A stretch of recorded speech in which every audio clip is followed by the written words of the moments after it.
So thank you, Jérôme, for this kind introduction and to give us the opportunity to present the Zone Atelier Seine.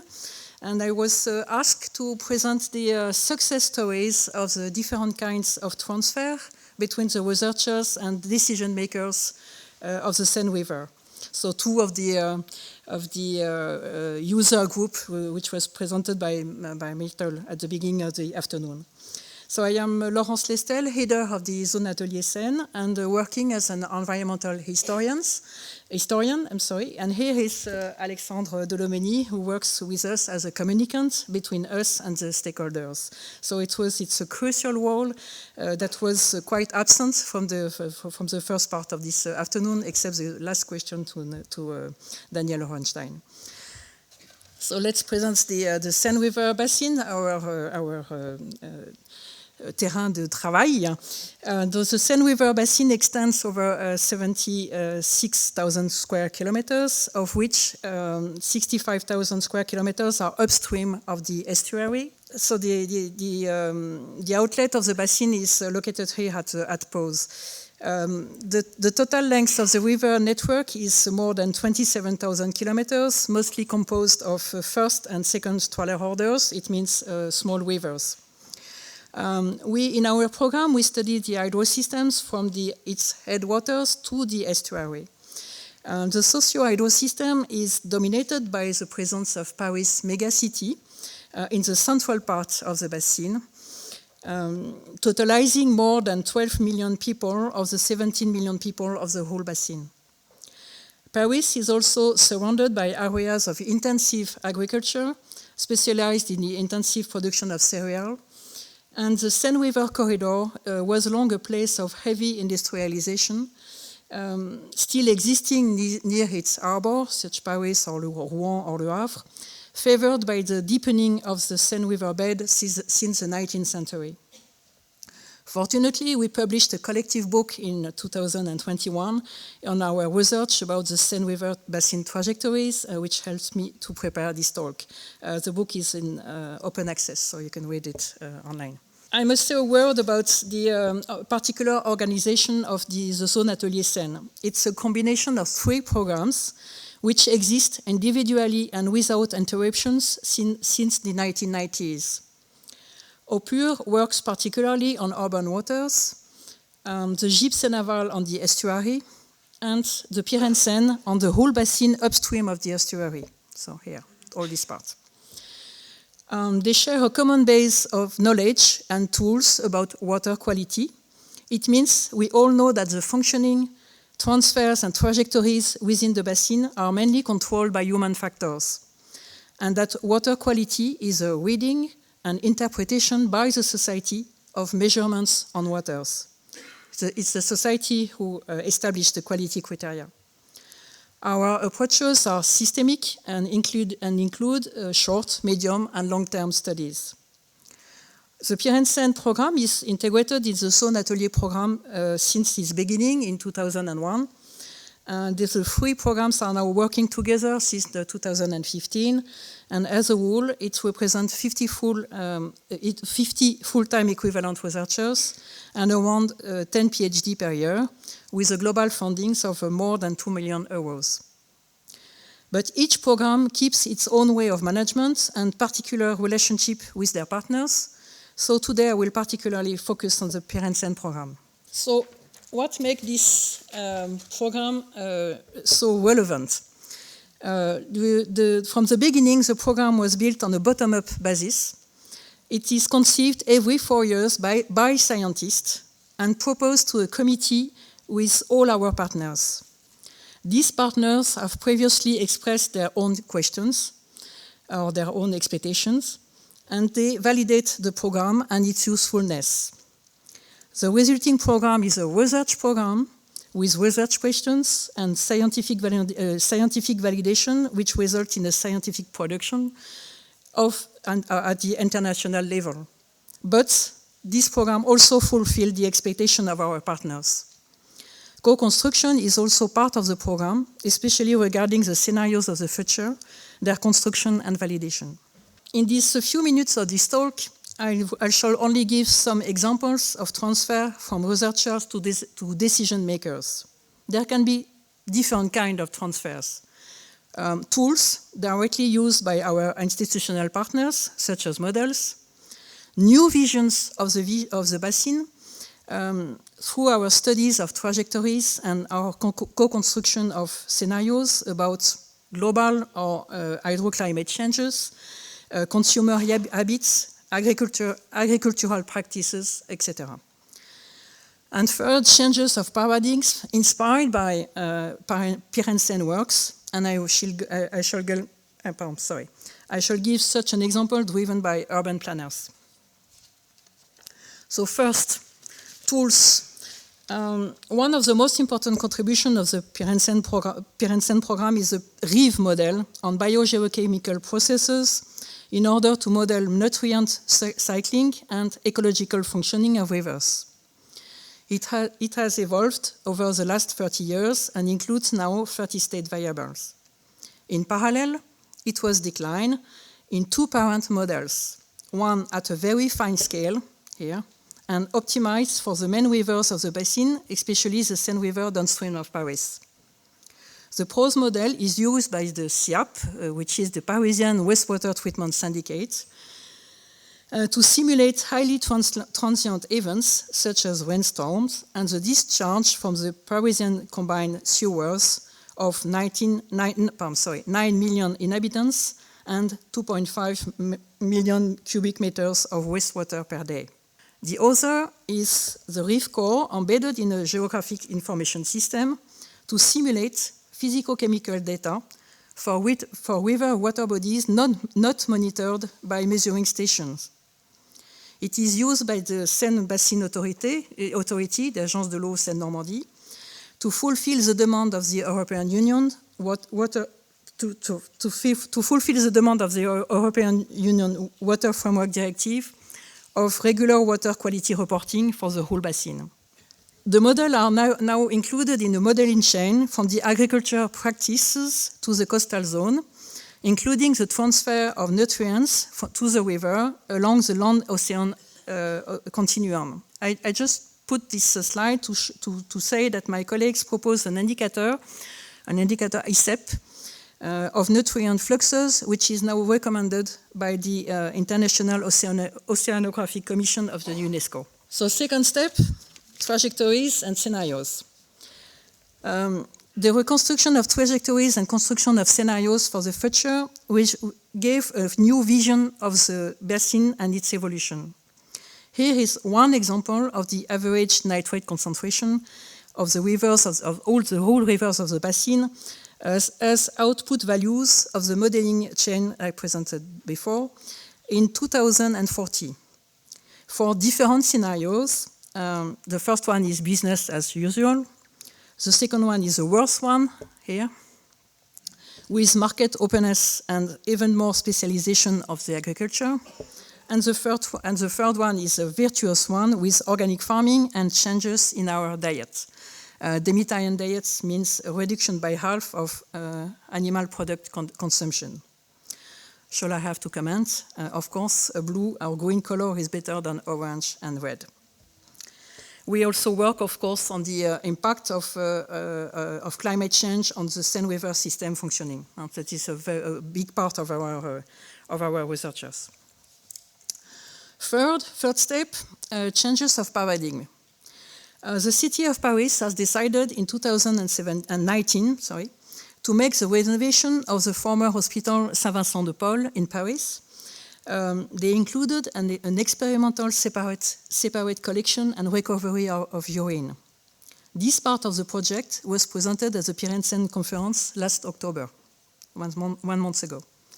Of course, there is a link with the works of the former PhD students, Fabien Esculier, whose thesis was about socio-ecological regimes as defined by human food and excretion systems.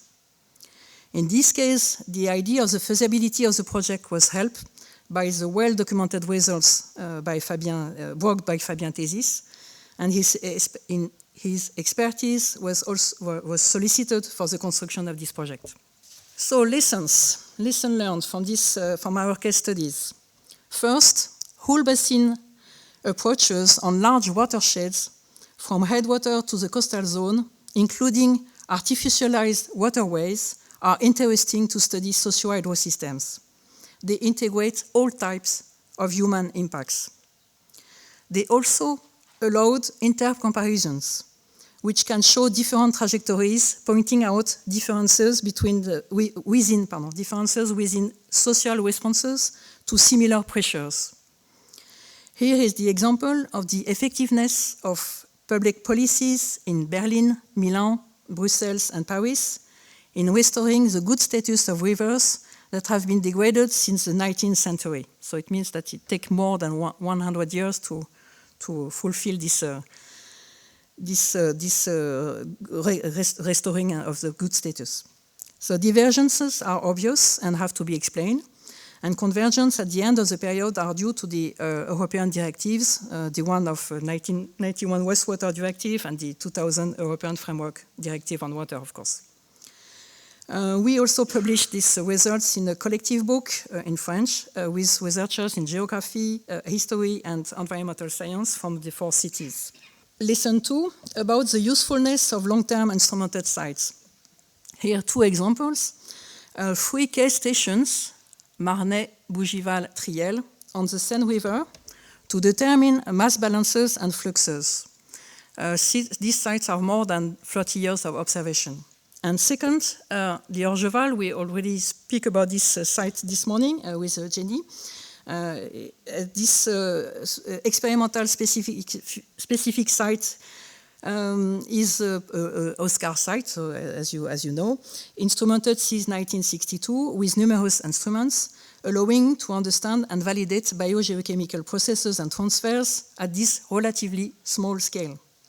A part of our work is to propose tools to upscale the results obtained at this scale on the whole basin. Other sites, for example, urban watershed, a floodplain, or the study of groundwaters, help us to fully understand the socio-hydrosystem functioning.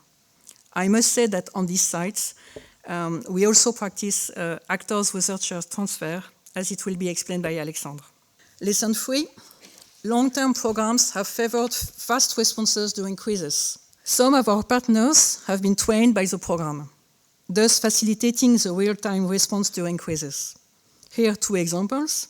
The major flood of June 2016, researchers immediately collected and analyzed water samples to see the impact of the flood on water quality. And then the climatic event was modelized to fully understand its hydrological consequences. In 2019, we suffered from the fire of the Cathédrale Notre-Dame de Paris, but also from the fire of the huge wastewater treatment plant Seine-Aval, on the downstream of Paris.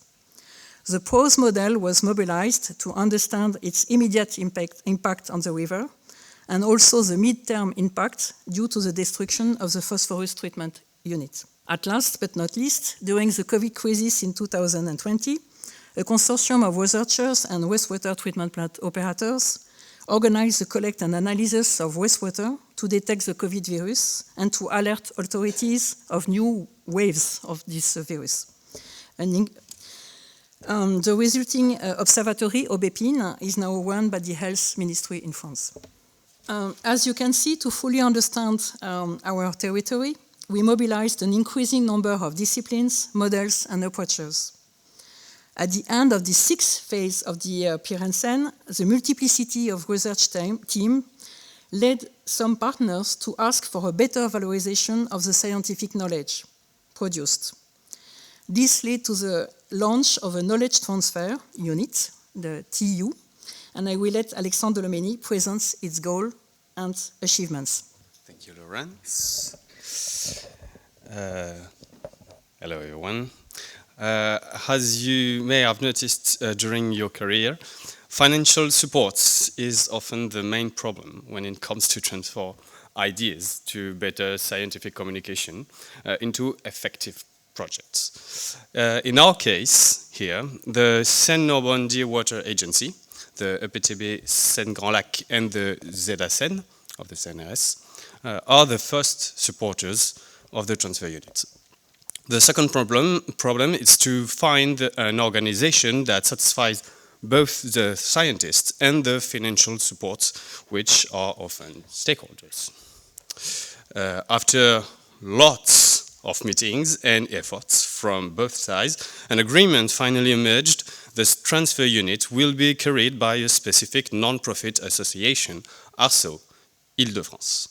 And so, in 2016, I was recruited to carry out new missions as knowledge broker. The unit was entirely dedicated to these new missions. One had to give a clear visual identity to the program. A new graphic charter was developed and adapted documents, PowerPoints, logos, etc. in 2016.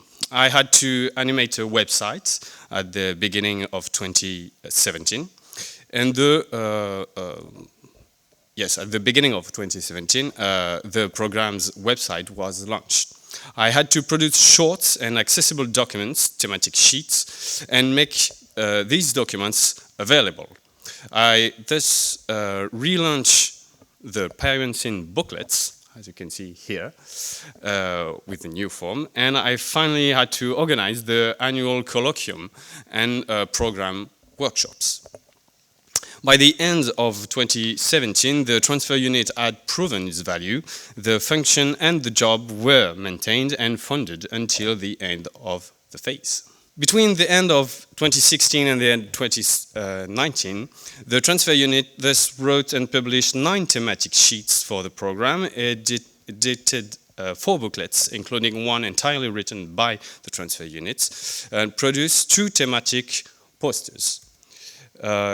It launched and enriched 1 dedicated website, 1 online media library, and around 10 newsletters, occupying the holding of 7 workshops, including 4 co-reflection and 3 directly on the field.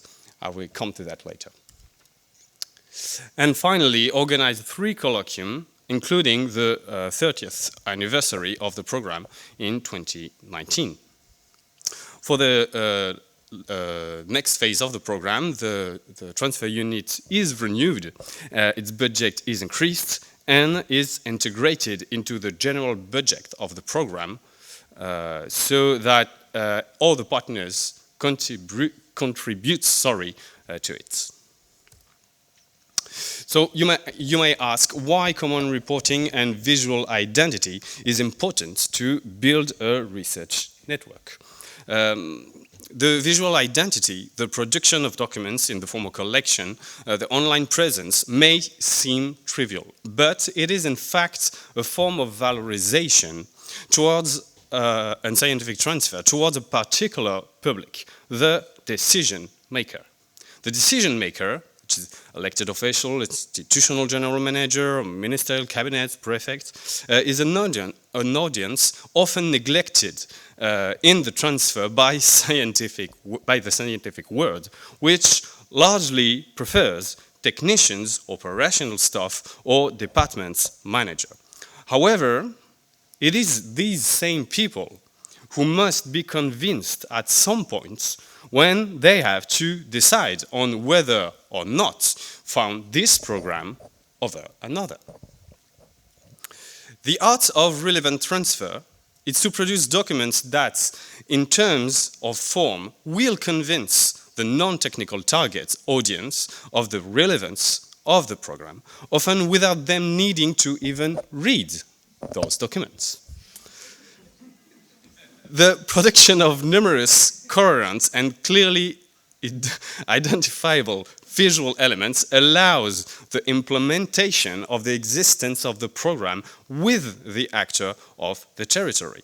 And this identification facilitates the sustainability of the program, which can count on a repetition effect, even when the technical interlocutors change within the institutional structures. In 2019, several transfer unit actions will lead to new requests and ultimately to new missions. The organization of an animation of several field workshops with the presence of scientists, partners, operational staff, and local actors.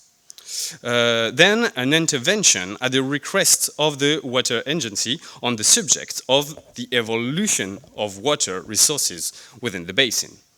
And then regular attendance at workshops organized by institutional partners, making it possible to meet more and more water stakeholders in the basin. The transfer unit is therefore from this point called upon to intervene in the territories of the Seine River Basin on behalf of the program. The presentation this is one presentation, is the result of PIREN-Seine research on one subject, the future of water resources in the basin. 8 presentations were delivered since October 2021 throughout the Seine River Basin, with messages and data adapted to each territory. Each presentation ends with a dialogue with participants, farmers, elected officials, associations, territorial agents, etc. And there's a very important word-of-mouth effect, leading to new requests of presentations, and sometimes, you'll see, very rich collaboration. I will focus on one of the territories of the Seine River Basin, the Basset floodplain. The Basset floodplain is an alluvial territory on the upstream part of the basin. It's rural, strongly anthropized, like this, and with many actors and stakes related to water. There's flood, navigation, drinking water, agriculture, exploitation of aggregates for construction, natural reserve that is held here, etc. It is a territory instrumented by the PIREN-Seine and monitored for many years and through many disciplines.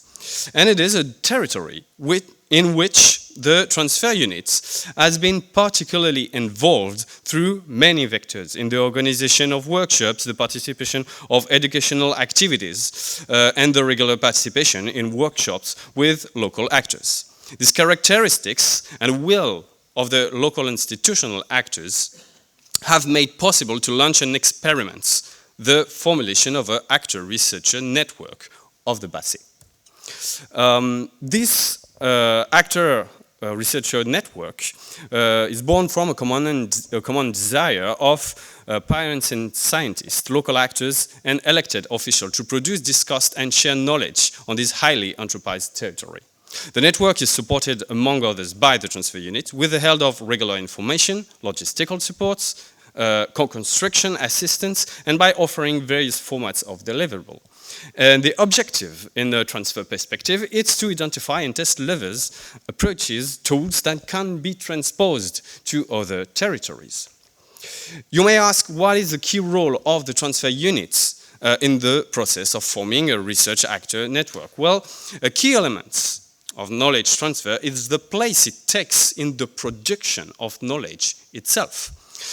Because of its central position within the program, its confrontation with the diverse public, its reception of institutional demands, and finally its participation in co-construction workshops, the transfer unit itself becomes an important factor in the choice and the orientation of research actions on the territory, in addition to playing a role in its restitution and diffusion, of course. Of course, it does not replace the existing bounds between scientists and actors. It doesn't cover every actor on the territory, but the transfer unit ensures a solid and, I believe, a specific link between those words. For those who are familiar with Bruno Latour's work on production of scientific knowledge, the transfer unit, which was initially intended to play the role of a facilitator for exchanges, is gradually becoming a new part of the scientific production mechanism itself. In this social technical network, the transfer unit thus becomes both an actor and an intermediary of the network. I would like to point out that this role is way easier to endorse inside an interdisciplinary program, such as the PIREN-Seine, which one already relies on territories. That's an important point. Two has always opted for co-construction of scientific knowledge. And three, willingly recognize the role of non-scientific actors in the production of knowledge. So, what to learn from this transfer experience? In retrospect, the importance of the transfer unit is exercised in two fundamental missions that have become apparent over the years. One, to ensure the promotion of the program research towards non-technical decision makers through the production of graphic and synthetic documents with a clear visual identity. Allowing the recognition of PIREN-Seine as a key player in the environmental research in the Seine basin. And two, to allow the creation of a socio-technical networks on a local scale around the workshop sites already present, to the point of becoming itself one of the actor networks of the co-production of scientific knowledge. We'll point out that succeeding at the first point greatly facilitates the implementation of the second point. These successful experiences tend to underline the importance of this activity and of these knowledge brokers for interdisciplinary scientific programs anchored in territories such as Zone Atelier. In my opinion, these experiments should be encouraged and supported and can be essential assets for ILTER infrastructure, both on a local and a global scale. And I thank you for your attention.